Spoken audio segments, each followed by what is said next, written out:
तो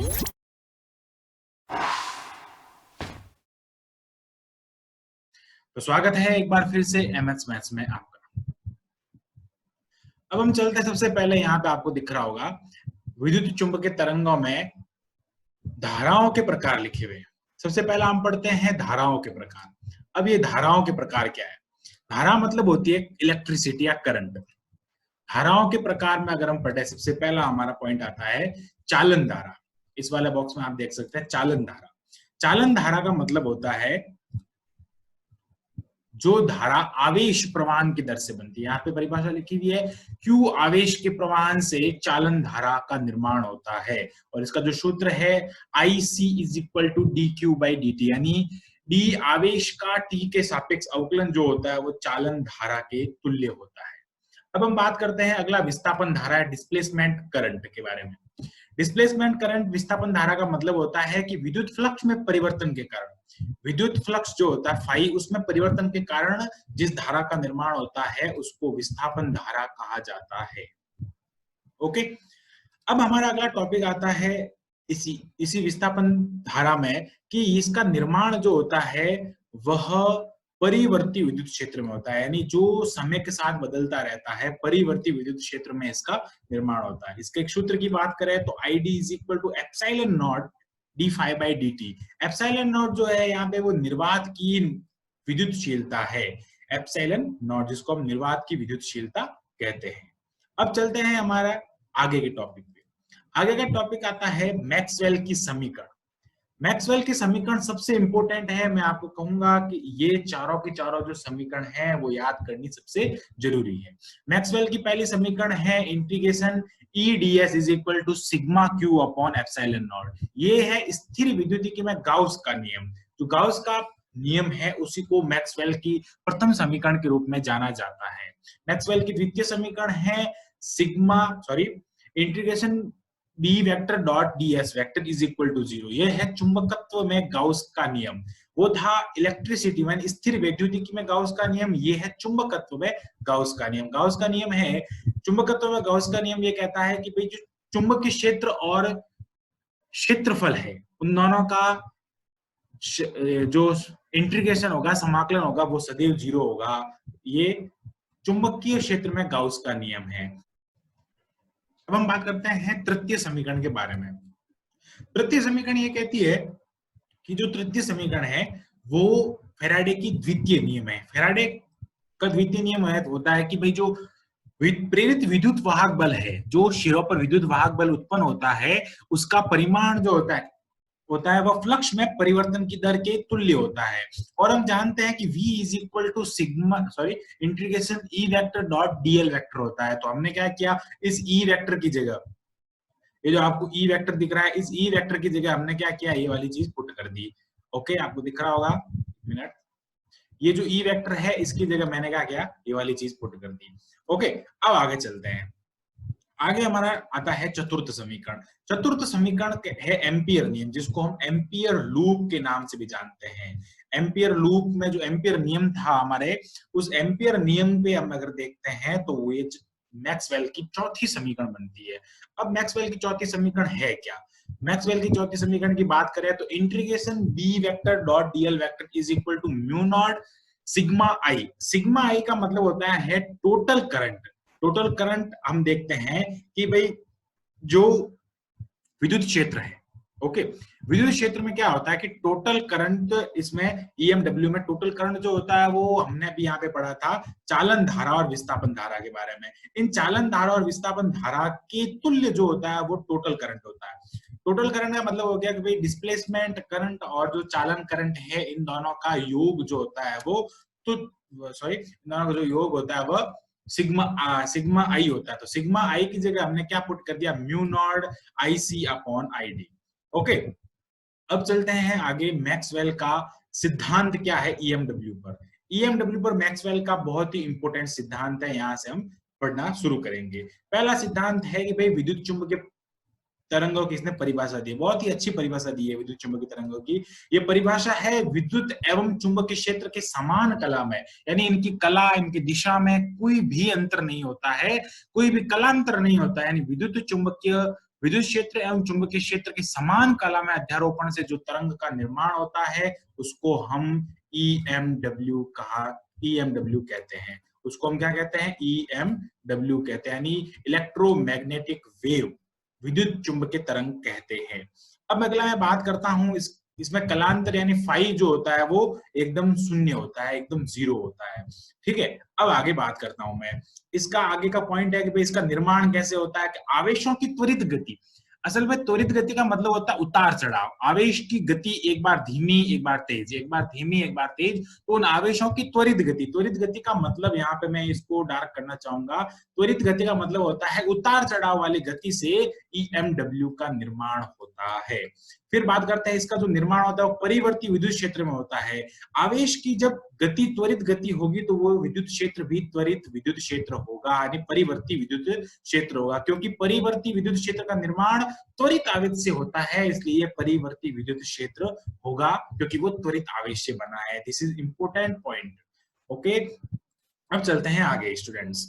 यहाँ पे आता है हमारा नोट पॉइंट। मैंने एक नोट पॉइंट लगा कहा है कि भाई हमने डेफिनेशन में भी अभी देखा था। डेफिनेशन में हमने क्या देखा था कि भाई ई वेक्टर और बी वेक्टर, हमने क्या पढ़ा था कि भाई विद्युत क्षेत्र और चुंबकीय क्षेत्र की समान कला में लंबवत और या फिर अध्यारोपण से।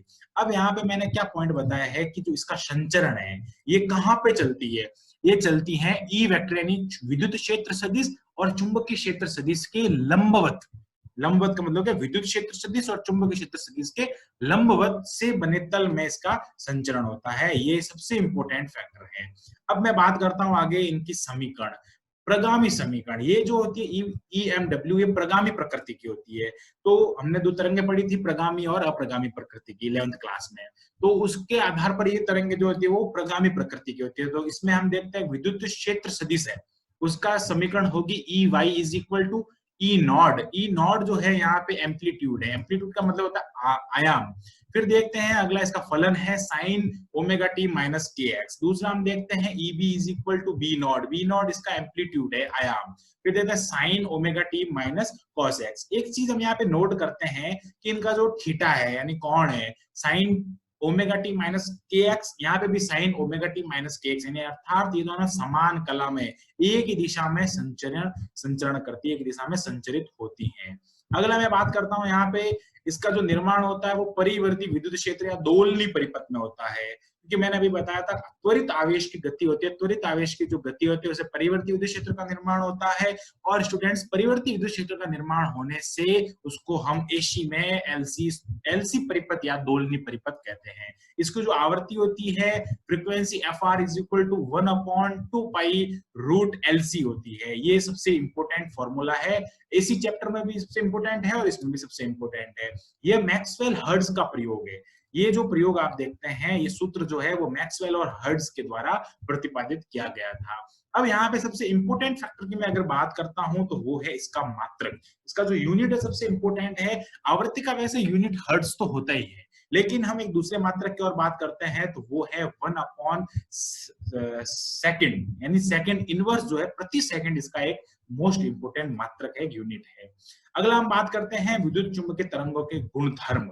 विद्युत चुंबकीय तरंगों के कुछ इंपोर्टेंट अभिलाक्षणिक गुण हैं। उससे पहले मैं एक बात बता देता हूं आपको कि भाई विद्युत क्षेत्र और चुंबकीय क्षेत्र का जो अनुपात होता है वो वेग के तुल्य होता है। दूसरा, विद्युत क्षेत्र का ईएमडब्ल्यू में आयाम यानी ई नॉट और बी नॉट का जो अनुपात होता है वो सी के बराबर होता है, यानी प्रकाश के वेग के तुल्य होता है। अब मैं इसका पहला पॉइंट बताता हूं आपको। पहला पॉइंट क्या है?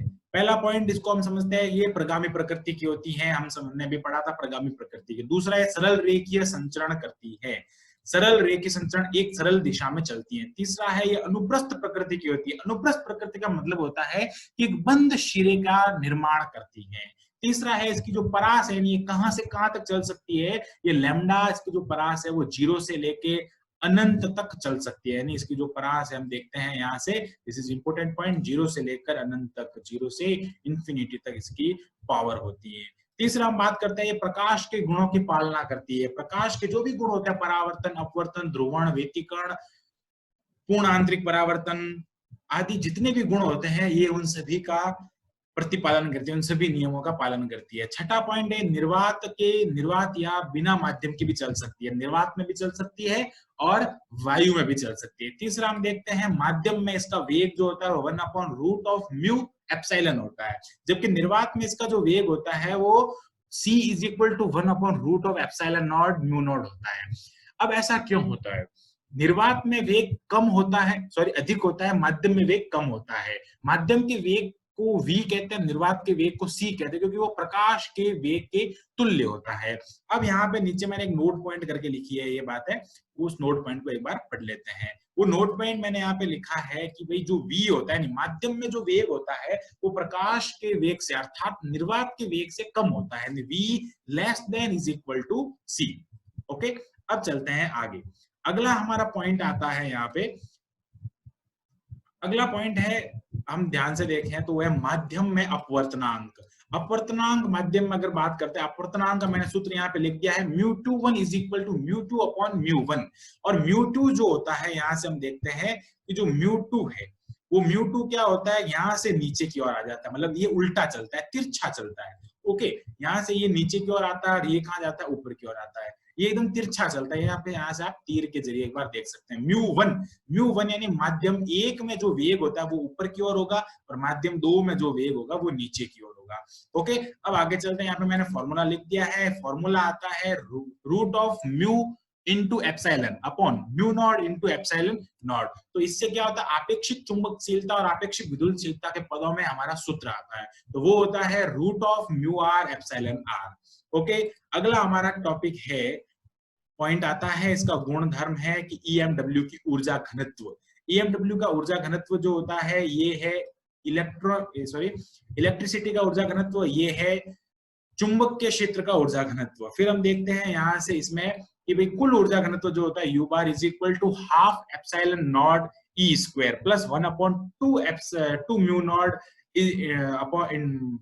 1/2μ0 B²। फिर हम देखते हैं पॉइंटिंग सदिश के बारे में। देखो, पॉइंटिंग सदिश सबसे इंपॉर्टेंट इसलिए है क्योंकि EMW का ये गुणधर्म है। पॉइंटिंग सदिश की अगर हम परिभाषा देखते हैं तो प्रति सेकंड प्रति एकांक क्षेत्रफल में जो ऊर्जा लगती है उसको हम पॉइंटिंग सदिश कहते हैं। जैसे हम इस सूत्र में देख सकते हैं S vector = E vector cross B vector. मैं आपको बताना चाहूंगा E vector cross B vector का मतलब होता है क्षेत्रफल, ये क्षेत्रफल से संबंधित होता है। इसलिए मैं आपको बताना चाहूंगा कि जो परिभाषा है प्रति सेकंड प्रति एकांक क्षेत्रफल में जो ऊर्जा घनत्व प्रति एकांक क्षेत्रफल जो आता है, ये जो क्षेत्रफल वर्ड है ये E vector cross B vector को दर्शाता है।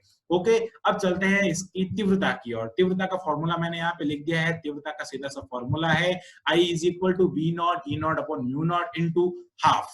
फिर आता है यहाँ पे संवेग, जिसको मोमेंटम कहते हैं, P = U/c।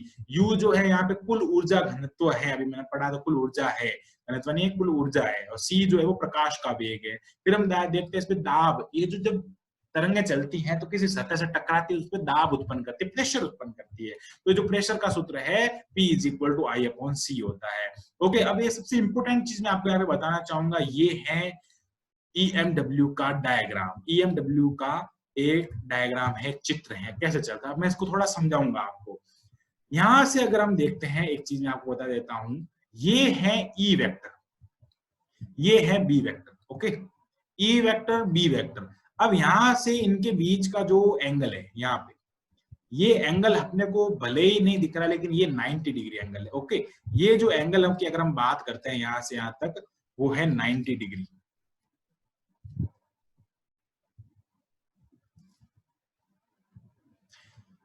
ये 90 डिग्री एंगल है यहां से यहां तक। ओके, 90 डिग्री एंगल है। और मैंने अभी बताया था कि ये जो जहां संचरण करती है वो इन दोनों से लंबवत बने तल में संचरण करती है, आप देख सकते हैं।